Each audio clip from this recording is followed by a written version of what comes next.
how's it going? Welcome back to Damian. I'm back with a Mr. Nightmare video for you guys today. Happy Friday. 3 true scary stories where dreams bred into reality. This one sounds horrifying because at the time that I'm recording this, it came out 20 hours ago, so probably about 1 to 2 days ago once it's uploaded.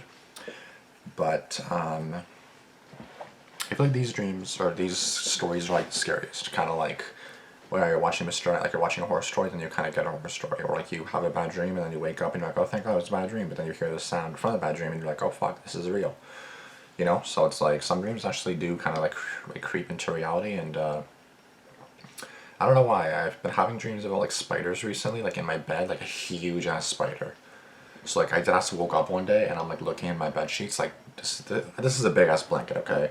Typically I move it in May or June, which now that's May or June, so I'm gonna have to move it soon and get my smaller one, because in the summer it's hot, obviously.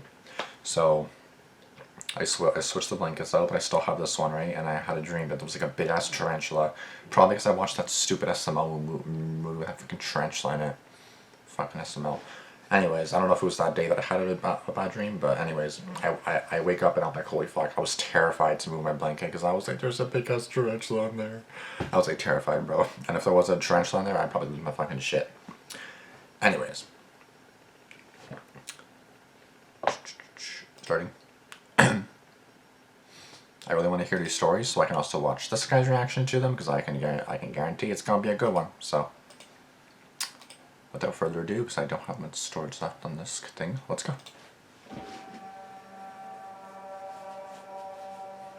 And I just woke up, so I shouldn't be too tired. Shouldn't be.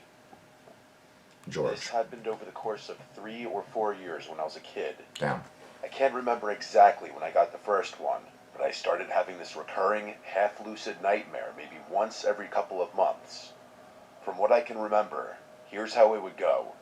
I'd be lying down in bed, only the view wasn't from my first-person perspective. Instead, I'd be looking down at myself from the ceiling, like I was viewing my own bedroom through a security camera feed.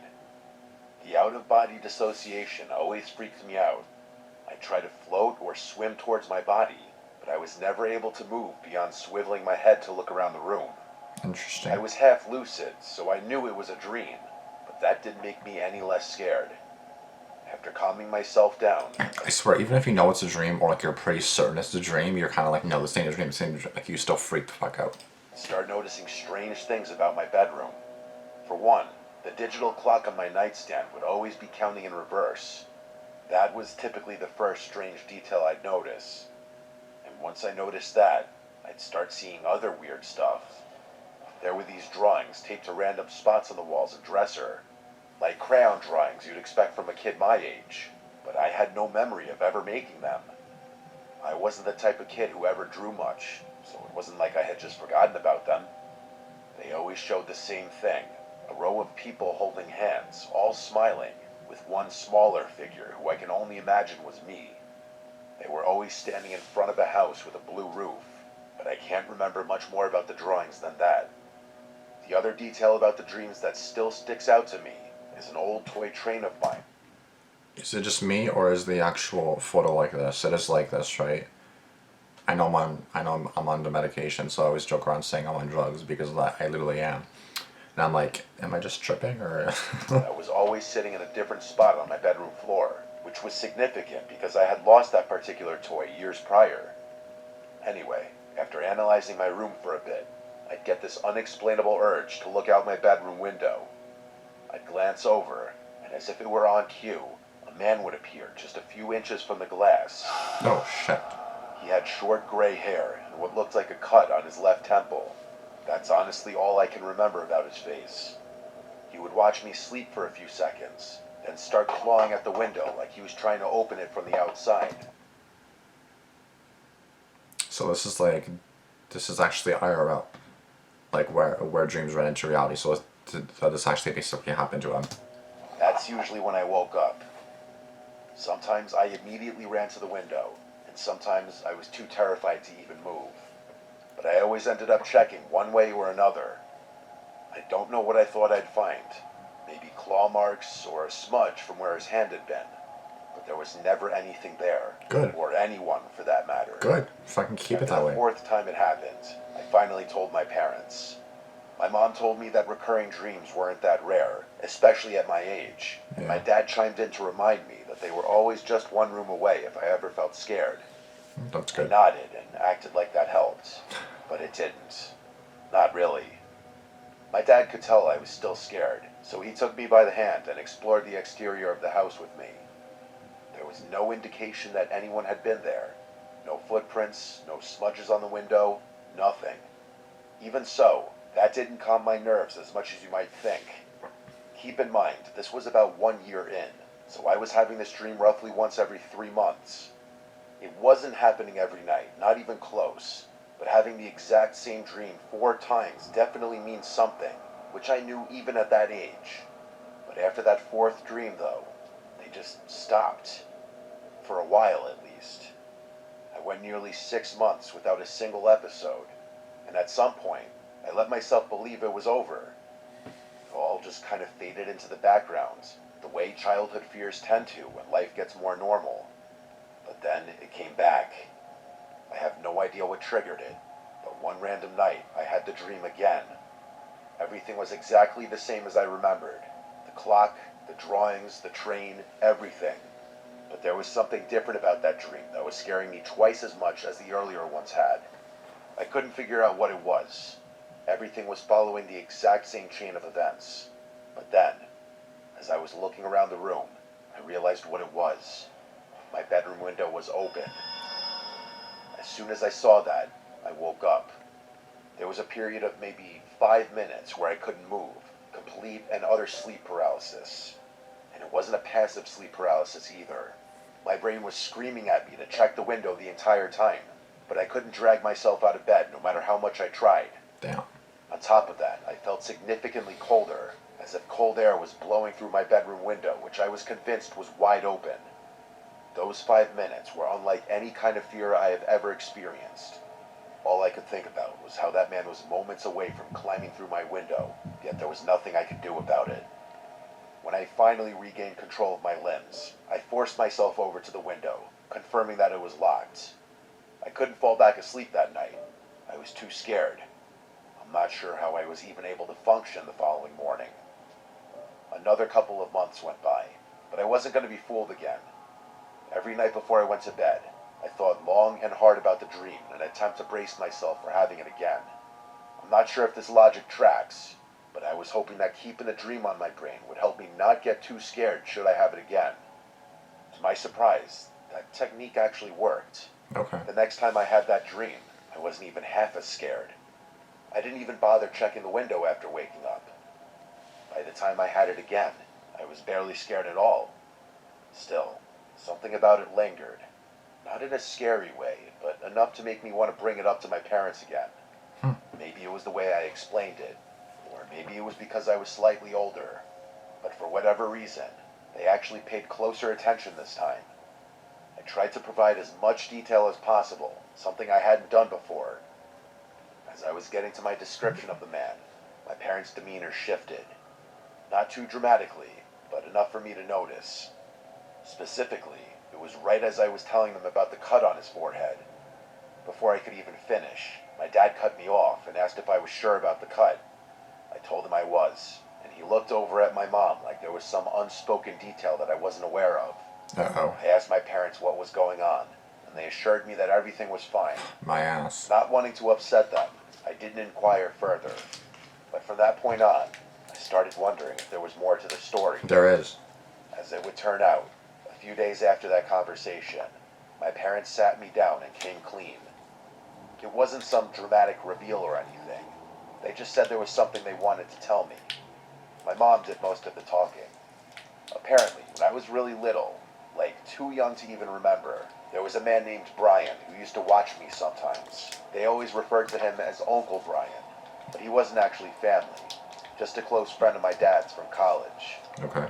I guess he was around a lot when I was a baby and a toddler, especially during the times when both my parents were working full-time. But something happened. My dad didn't give details, just said that there was a falling out between them. Bad enough that they completely cut ties. Damn, okay. He said he forbade Brian from ever coming near our family again. Damn. Specifically, from coming near me again. That was the end of it. I What asked happened? what caused the fallout, but they wouldn't tell me. Hmm. They just repeated that it had nothing to do with me, and that I didn't need to worry. And nothing to do with me, yet you can't see him specifically. Hmm. The only other thing they told me, and this is what gave me a sick feeling, was that Brian had a noticeable scar on his forehead from a car accident he'd been in years before I was born. They didn't connect the dots out loud, but they didn't have to. I was old enough to make the connection myself. Later that night, after my mom had gone to bed, my dad lingered in the living room with me a little longer. I could tell he wanted to say more, like he hadn't been totally satisfied with how the conversation went earlier. After a few moments of silence, he told me his theory. He said he thought the dreams were my brain's way of processing something buried really deep. Some memory from when I was little, before I could even form full sentences. Damn. He mentioned how close I apparently used to be with Brian, how I'd cry when he left the house, how I always wanted him to be the one to read me to sleep. My dad said he couldn't think of any other way I'd know about the scar on Brian's forehead. I didn't know what to make of that.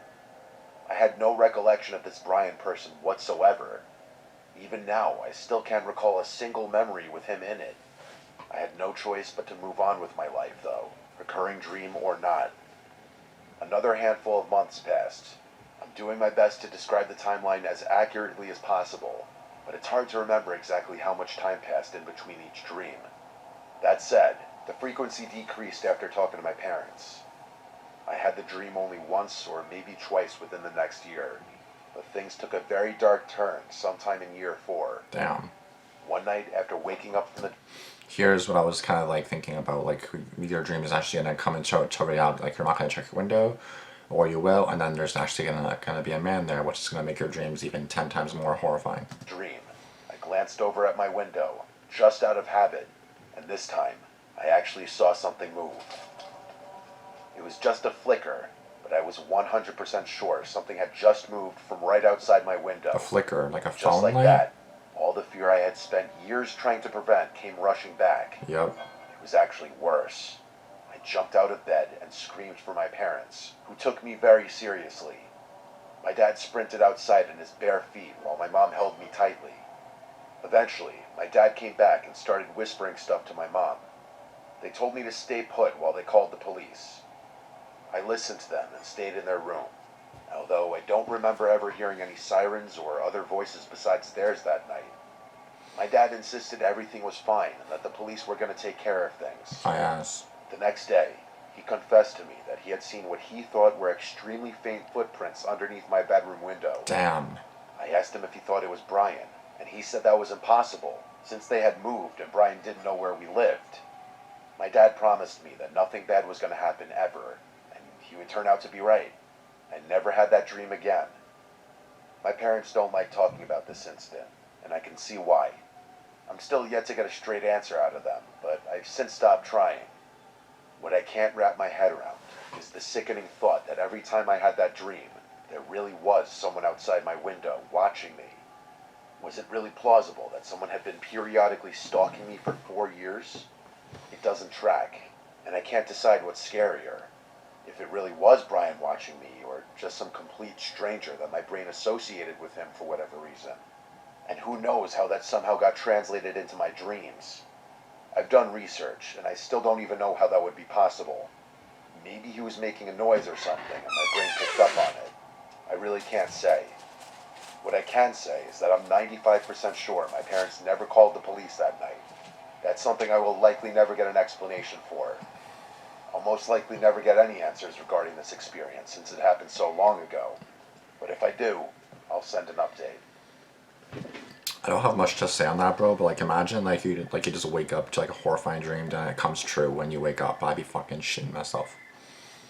I'm gonna keep this as short as possible.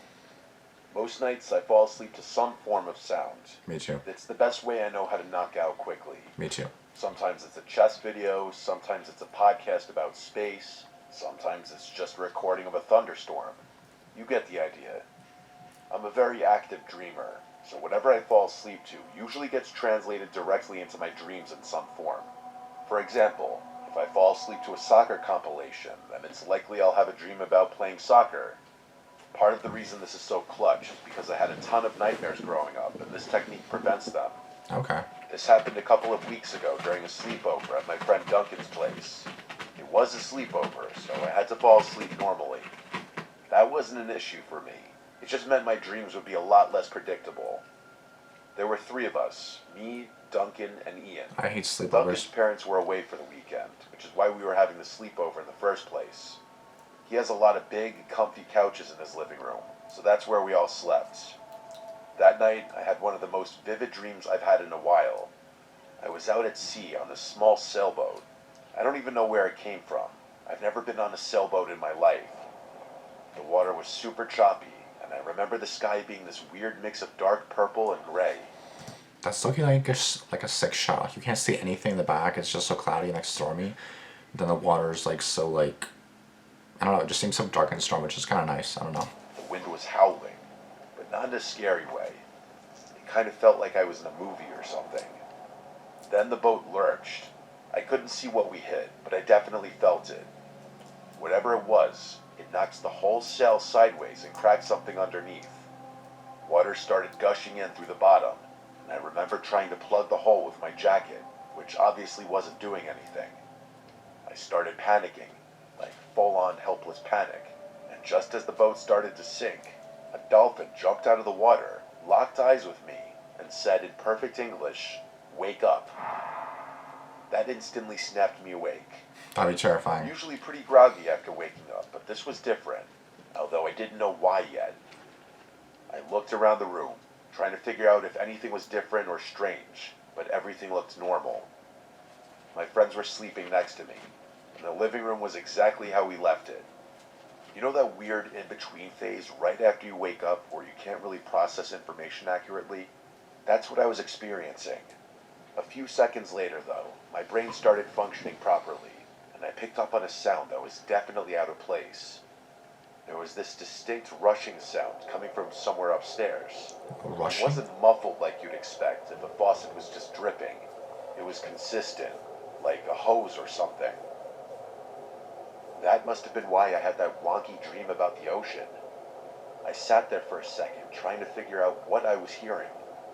Then, like an idiot, I got up to check it out myself.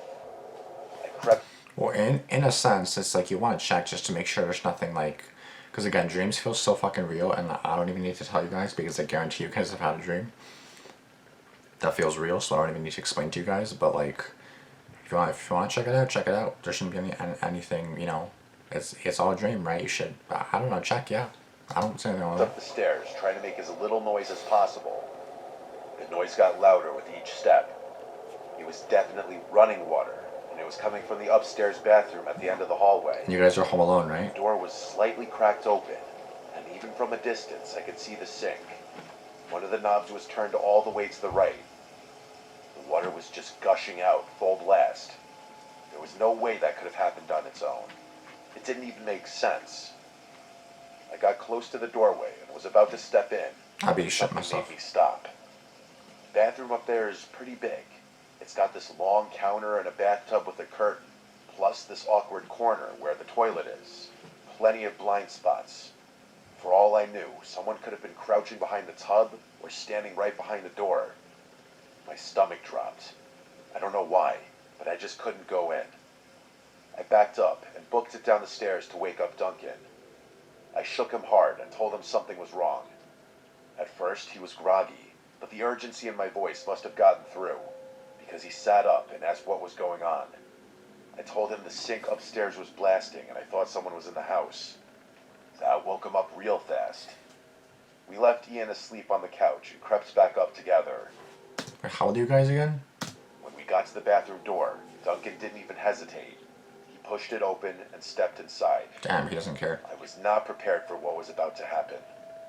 Almost immediately, a figure lunged from around the corner and tackled Duncan from the side.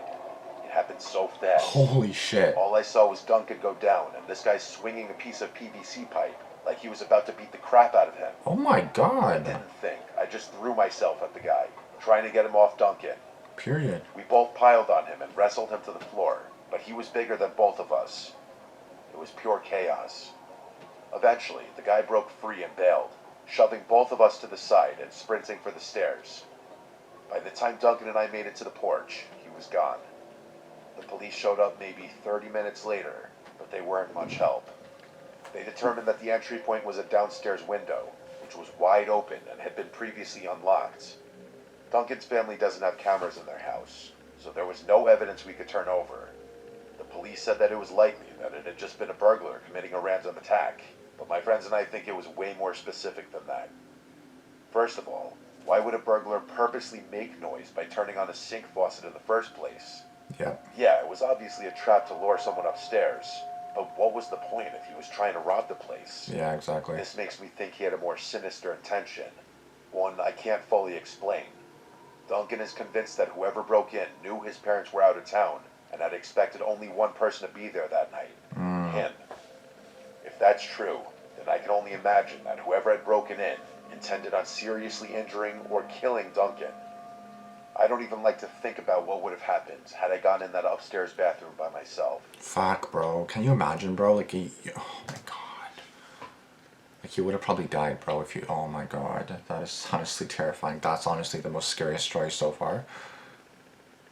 Like, bro, can you imagine that? Like, I just can't imagine that. Like, I can't wrap my head around that. Like, just being seconds away from possible death and I just decided, nah, I'm not gonna do that. Well, obviously someone was in the house because it wouldn't just turn on by itself, so...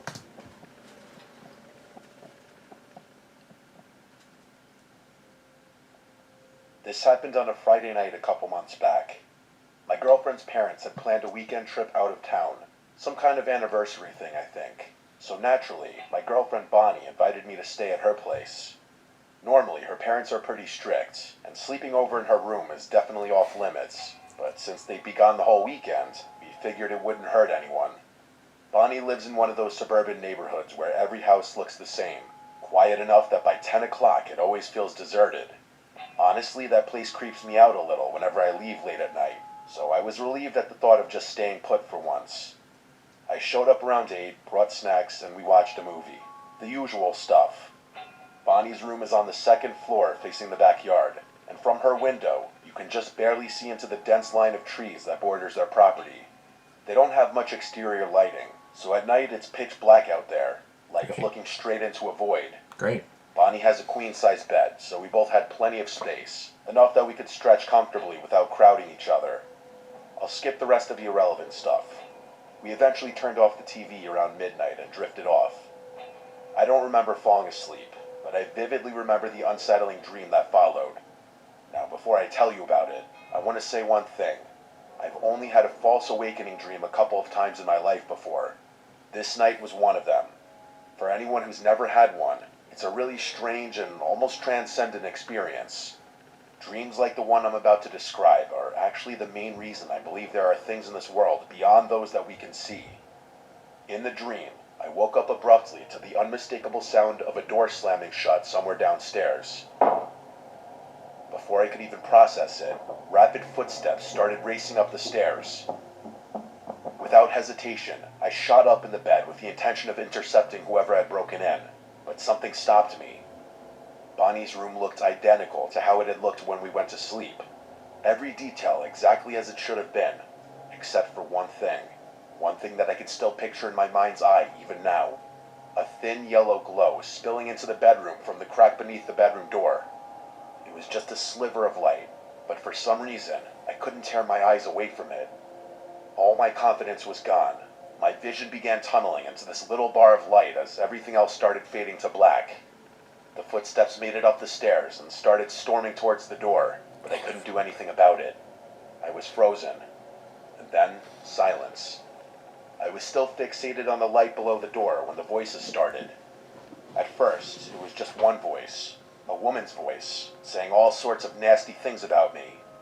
Insults about my appearance, my outlook on life, my future, but then things started getting more personal. It knew things about me, deeply personal things I'd never shared with anyone, not even Bonnie. It started reciting events from my past, things I had said, things I had done, things no stranger would know, things no stranger could know. One voice became two became three, and before I knew it, there were 100 voices tormenting me with my darkest, most repressed secrets. It genuinely felt like the darkest pieces of my brain were being dragged out of my head and thrown under a microscope. I couldn't take it anymore. Yeah, but aren't you already awake at this point? I threw off the covers, bolted across the room, and swung open the bedroom door, ready to confront whoever was harassing me. But the instant the door opened, every light in the house snapped off, and I was plunged into pure darkness. The voices stopped, and the air turned ice cold, sharp enough to sting my skin, and for a split second, it felt like I'd stepped into another world entirely. What? I stumbled backwards in a disoriented haze until I found the bed, then scrambled under the covers like I was 6 years old again. And then I woke up. Only I was still dreaming at that point. I just didn't know it. I sat up slowly, obviously still scared, but trying to reassure myself that the nightmare was over. But to my horror, when I looked at the bedroom door, I saw that same beam of light pouring into the room. God. And then I heard it. The downstairs door slamming shut again, followed by those same frantic footsteps stomping up the stairs. The entire sequence replayed itself with agonizing precision. The footsteps stopping at the door, the voices, the secrets, the whole thing. I couldn't help myself. I again ran towards the door and threw it open, only to experience that same cold darkness as before. When I finally woke up for real, my heart was racing. I was 75% sure I had actually woken up, but I was so disoriented from the strangeness of that double false awakening dream that I couldn't be sure. That's terrifying. Bonnie was sound asleep next to me, completely unaware of what I had just been through. That's when I knew I was awake for real. In my dream, I hadn't even thought to look over at the other side of the bed. I started to relax, but when I sat up to look at the bedroom door, I damn near screamed. There, under the door, was that same strip of light that I had seen in my dreams. It was the exact same image. It didn't make sense. Bonnie and I were alone, and every single light in the house was supposed to be off. For a second, I just stared, unsure of what to make of what I was seeing. But then I heard footsteps downstairs, clear as day. Someone was inside the house. Oh my God. Right away, I knew we were being robbed. Without another thought, I pulled out my phone and discreetly called the police. After telling them what was happening, I tiptoed over to the door just to make sure it was locked. Then, I crept back to Bonnie and gently woke her up, putting my hand over her mouth so she wouldn't accidentally make a noise. She didn't scream or anything when I told her, which was a huge relief. It felt like forever, but after a few tense minutes, the police arrived at the house. Things got loud downstairs. The police actually kicked in the front door, and there was a bunch of shouting. When I felt like it was safe to do so, I went downstairs just in time to see two masked men being ushered into a police car in cuffs. Oh my God. I talked to the officers for a bit and thanked them before going back upstairs. It was late, but Bonnie's parents rushed back from their trip early once they heard what had happened. They weren't even mad that I had stayed the night. After hearing my story, they were actually grateful. About a week after that, Bonnie called me with more information. The officers told her parents that the two men who had been arrested admitted to breaking in because they'd seen a Facebook post about their trip and didn't think anyone would be home. As odd as it sounds, thinking about the actual break-in doesn't bother me all that much. The reason I can't get this experience out of my head is because of that damn dream. I can accept that the noise of the break-ins made its way into my head somehow. That part's fine. But what I don't understand is the actual content of the dream. Bonnie thinks I have some unresolved demons lurking somewhere in my subconscious, but I don't like thinking about that possibility. And as for the door, I was lying down, so I wouldn't have been able to even see the door, let alone conjure up a perfect image of it in my head. I really don't know what to make of that, but that strip of light is something I see all the time. I can literally see it in my head now. I don't even have to be closing my eyes, which is even more troubling. It's not like it's obstructing my vision or anything, but it's always there in the back of my mind. I'm sure that image will go away eventually, but part of me is worried that it'll be seared into my head forever.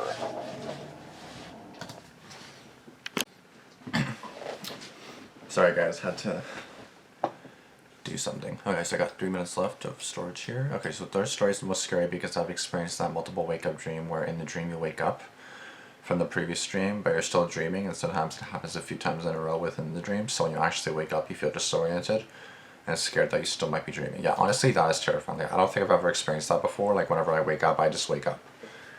But it's like, how does that even happen? Like, you wake up from the dream, but then you're not awake. Like, you're still dreaming, and it's like, what the fuck? Like, I just don't get it.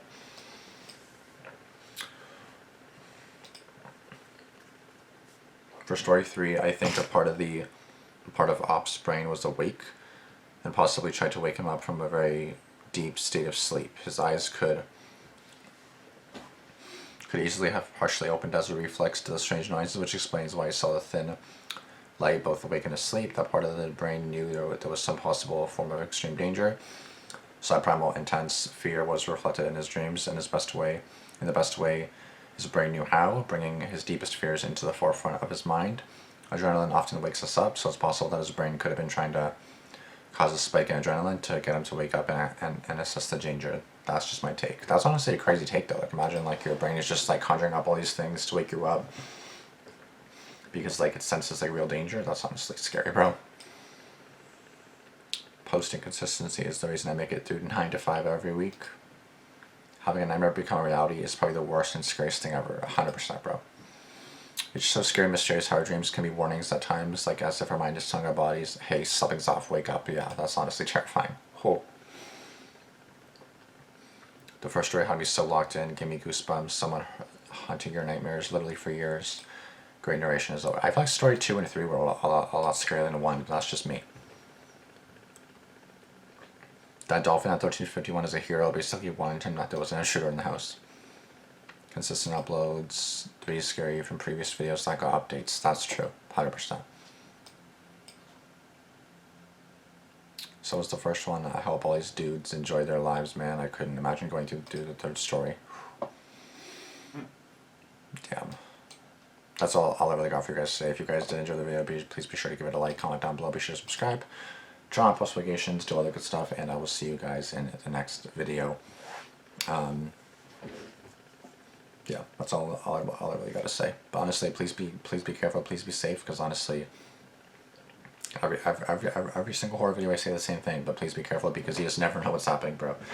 You never know who's outside waiting to attack you, apparently. You don't know who's going to break in, like you just don't know what's going to happen at any given moment. So, thanks for watching, deuces.